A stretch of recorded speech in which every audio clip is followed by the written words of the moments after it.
Good afternoon, Revheads.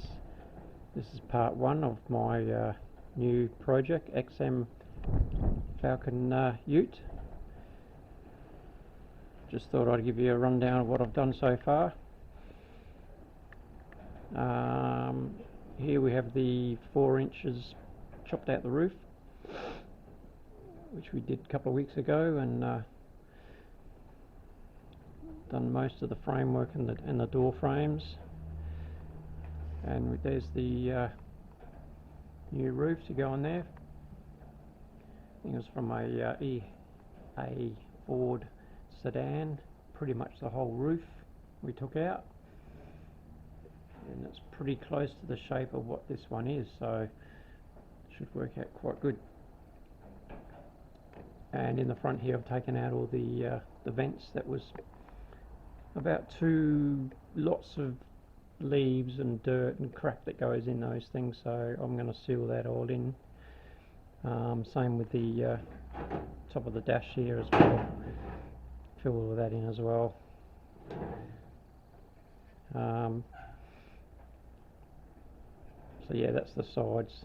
When you pull down take the piece out the middle that's got forward across here, and you blend in the lines together to make it one piece. It just doesn't look like it's been messed with.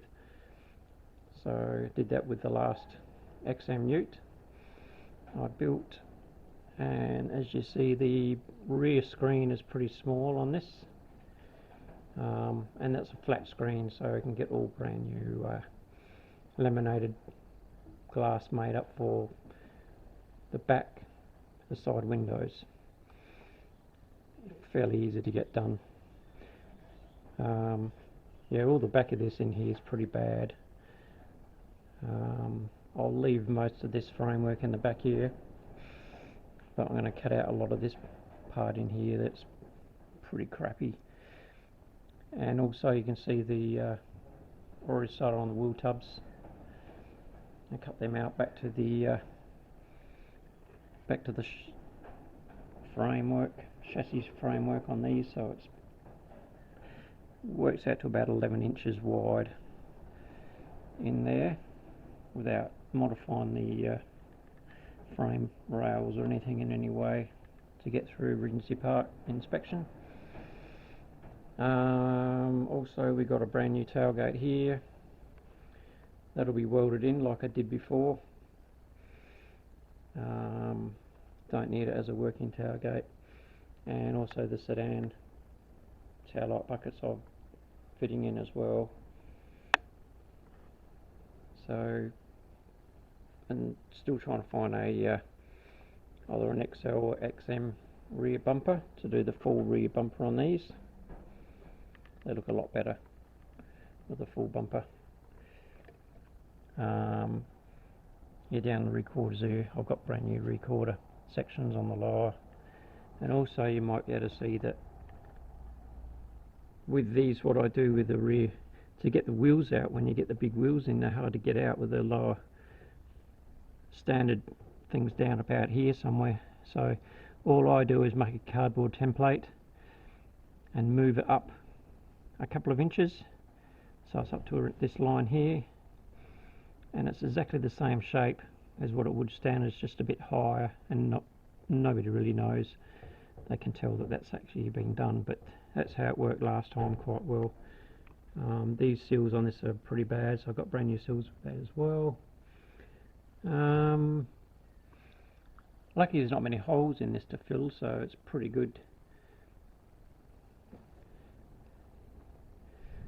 The doors are really good on this too, and the guards.